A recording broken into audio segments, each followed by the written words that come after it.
کان الناس امۃ واحدہ فبعث اللہ النبیین مبشرین ومنذرین۔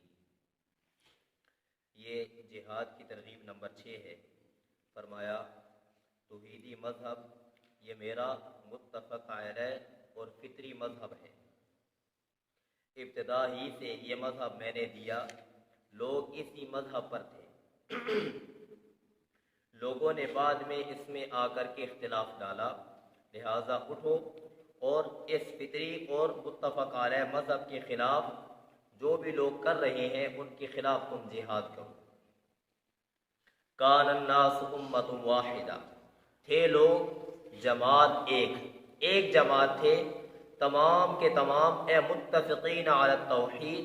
روح المعانی کے اندر تفسیر روح المعانی کی عبارت کہ تمام کے تمام توحید پر متفق تھے، ایک ہی مذہب کے تمام پیروکار تھے، ایک ہی مذہب پر کاربند تھے۔ فبعث اللہ النبیین، جب وہ ایک مذہب پر کاربند تھے تو پھر کیا ہوا؟ فاختلفوا، یہاں پر یہ عبارت مقدر ہے، فاختلفوا، انہوں نے آپس میں اختلاف کیا۔ جو نسل بڑھتی گئی تو ہر ایک کی طبیعت جداگانہ تھی، جس کی وجہ سے انہوں نے اختلافات کرنے شروع کیے۔ تو جب ان کے درمیان اختلاف ہوا تو ان کی اصلاح کے لیے اللہ رب العالمین نے پہلا کام یہ کیا کہ انبیاء علیہم السلام کو مبعوث کیا، اور پھر دوسرا کام یہ کیا کہ اللہ رب العالمین نے کتابوں کو نازل فرمایا اور کتابوں کا نزول شروع کیا۔ تو پہلا فبعث اللہ النبیین، اس اختلاف کو مٹانے کے لیے پس بھیجے اللہ رب العالمین نے انبیاء کا پہلا فریضہ کیا تھا؟ مبشرین، وہ خوشخبریاں سنانے والے تھے، بشارتیں سنانے والے تھے۔ اگر تم ہماری بات کو مان جاؤ گے، اگر تم راہ راست پر کاربند ہو جاؤ گے، اللہ رب العالمین کے بتلائے ہوئے طریقے اور راستے کو تم اپنا لو گے تو تمہیں اللہ رب العالمین مرنے کے بعد جو دائمی زندگی ہے اس کے اندر اللہ کامیاب فرمائیں گے اور تمہیں اللہ جنت کا پروانہ دیں گے۔ وَمُنذِرِينَ، اور دوسرا فریضہ کہ اگر تم ہماری بات کو نہیں مانو گے، اگر تم راہ راست پر نہیں چلو گے تو پھر کیا ہوگا؟ تمہاری دنیا بھی تمہارے لیے اذیت خانہ بن جائے گی اور مرنے کے بعد جو زندگی ہے وہاں پر دائمی عذاب تمہارے اوپر مسلط ہو جائے گا۔ تو انبیاء کے فریضے خوشخبریاں سنانے والے اور ڈر سنانے والے۔ میں نے آپ کے سامنے پہلے بھی ذکر کیا کہ منذر، نذیر کس کو کہتے ہیں؟ نذیر اس ڈرانے والے کو کہتے ہیں کہ وہ شفقت کی بنا پر اگلے کو ڈراتا ہے، شفقت کی بنا پر اگلے مخاطب کی محبت اس ڈرانے والے کی دل کے اندر ہوتی ہے۔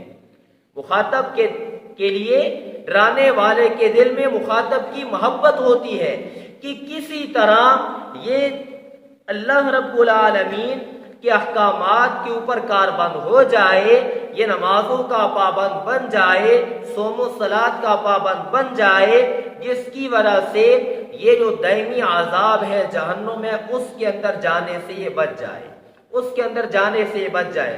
اگر تو وہ کافر ہے تو وہ مسلمان ہو جائے، اگر تو وہ مسلمان ہے تو وہ راہ راست پر کاربند ہو جائے۔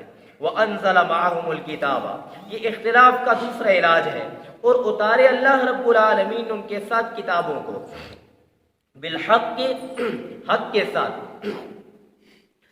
مشہور بڑی کتابیں 4 ہیں، تورات، زبور، انجیل اور قرآن، یہ بڑی 4 کتابیں ہیں، لیکن اس کے علاوہ کتنی کتابیں نازل ہوئی ہیں ان کی صحیح تعداد اللہ کے علاوہ کوئی نہیں جانتا۔ اسی طرح انبیاء علیہم السلام کی تعداد 1,24,000 جو بتلائی جاتی ہے، کم و بیش ان کی جو صحیح تعداد ہے وہ اللہ ہی جانتا ہے، اللہ کے علاوہ کوئی بھی نہیں جانتا۔ لِيَحْكُمَ بَيْنَ النَّاسِ، تاکہ فیصلہ کرے لوگوں کے درمیان، فِي مَخْتَلَفُوا فِي، جس میں وہ اختلاف کرتے، جس کے اندر وہ جھگڑ رہے ہیں، ان کے امور اختلافیہ مذہبیہ کے اندر وہ آ کر کے ان کے درمیان فیصلہ کریں۔ وَمَا اخْتَلَفَ فِيهِ إِلَّا الَّذِينَ أُوتُوهُ، یہاں پر اللہ 3 سوالوں کے جواب دیں گے کہ یہ اختلاف ڈالا کس نے۔ پہلے جو لوگ ایک مذہب کے اوپر کاربند تھے تو اس مذہب کے اندر اختلاف کس نے ڈالا؟ دوسرا سوال یہ ہوگا کہ اختلاف ڈالا کب گیا، اور تیسرا سوال یہ ہوگا کہ انہوں نے اختلاف کیوں ڈالا تھا، کیوں انہوں نے اختلاف ڈالا۔ تو اللہ رب العالمین پہلے سوال کا جواب دے رہے ہیں کہ اختلاف ڈالنے والے عام لوگ نہیں تھے، بلکہ پڑھے لکھے سمجھدار لوگ تھے، جن کو شریعت کا، دین کا علم تھا، علماء تھے، انہوں نے اختلاف ڈالا، عام بندے نے اختلاف نہیں کیا۔ اور دوسرا کب کیا کہ یہ اس وجہ سے نہیں کہ وہ ناسمجھ تھے، بلکہ سوجھ بوجھ کے بعد، سمجھنے کے بعد، اور ہر ایک چیز کو ان کے سامنے واضح ہو چکی تھی، پھر اختلاف ڈالا۔ اور تیسرا کہ کیوں ڈالا، محض ضد کی وجہ سے، عناد اور تعصب کی وجہ سے انہوں نے اختلاف ڈالا۔ جیسا کہ نبی کریم صلی اللہ علیہ وسلم کے زمانے کے جو یہود تھے، ان کے پاس جو تورات موجود تھی، ایک مرتبہ حضرت عبداللہ ابن سلام رضی اللہ تعالیٰ عنہ جو مسلمان ہو چکے تھے، وہ پردے کے پیچھے ہو گئے، تو یہود کچھ آپ کے پاس آئے اور انہوں نے آپ سے جو سوال کیا۔ تو آقا صلی اللہ علیہ وسلم نے ان سے پوچھا کیا تورات کے اندر رجم کے بارے میں تمہارے کوئی حکم موجود ہے یا نہیں ہے؟ تو اس عالم نے تورات کی جس آیت کے اندر رجم کا حکم موجود ہے اس کے اوپر ہاتھ رکھ لیا اور اگلا اور پچھلا حصہ پڑھنا شروع کر دیا۔ بعد کے اندر حضرت عبداللہ ابن سلام رضی اللہ تعالیٰ عنہ نے فرمایا کہ یہ جو جہاں سے یہ جو جہاں پر ہاتھ رکھو ذرا اس کے اوپر اٹھاؤ اپنے ہاتھ کو۔ تو وہ جب ہاتھ سے ہاتھ اٹھایا تو تلوح، وہ ایسے چمک رہی تھی، تو گویا کہ وہاں پر ان کے سامنے جتنے بھی احکامات الہیہ تھے واضح موجود تھے، لیکن اپنے منمانی اور اپنی مرضی کے احکامات کو بیان کرنے کے لیے کبھی کیا راستہ اختیار کرتے اور کبھی کیا راستہ اختیار کرتے۔ نبی کریم صلی اللہ علیہ وسلم کی نعوت اور صفات تورات کے اندر، انجیل کے اندر موجود تھی، لیکن جب ان کے پاس کوئی عام آدمی ان سے پوچھنے کے لیے جاتا تو وہ کہتے کہ تورات کے اندر نبی کریم صلی اللہ علیہ وسلم کی کوئی صفت موجود نہیں ہے، کیا یہ وہی نبی ہے؟ تو وہ کہتے یہ وہ نبی نہیں ہے۔ اور اگر کوئی پڑھا لکھا آدمی سے جا کر کے سوال کرتا تو وہ کہتے ہاں یہ وہی نبی ہے، یہ وہی نبی ہے، تو پھر تم کیوں نہیں مانتے؟ بس ہماری کچھ مجبوریاں ہیں۔ تو یہ اختلاف انہوں نے ڈالا محض تعصب اور عناد کی بنا پر۔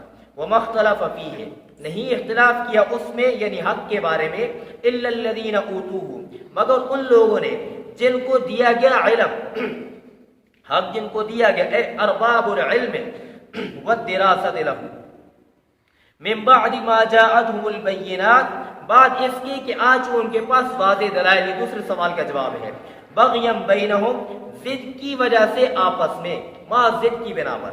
فہد اللہ الذین، رہنمائی فرمائی اللہ رب العالمین نے ان کی، آمنوا، جو ایمان لائے، لما اختلفوا فیہ، ان مسائل میں جو اختلاف کیے ان میں، من الحق، یعنی حق باذن اللہ رب العالمین کے اذن سے۔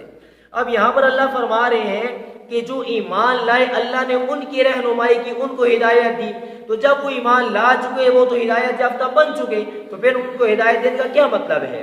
تو اس کا جواب یہ ہے مستفیدین مراد ہے، اے قصد الایمان، جو ابھی تک مومن نہیں تھے تو اللہ رب العالمین نے ان کو ایمان کی توفیق دی، ان کو راہ راست پر چلنے کی توفیق اور سعادت نصیب فرمائی۔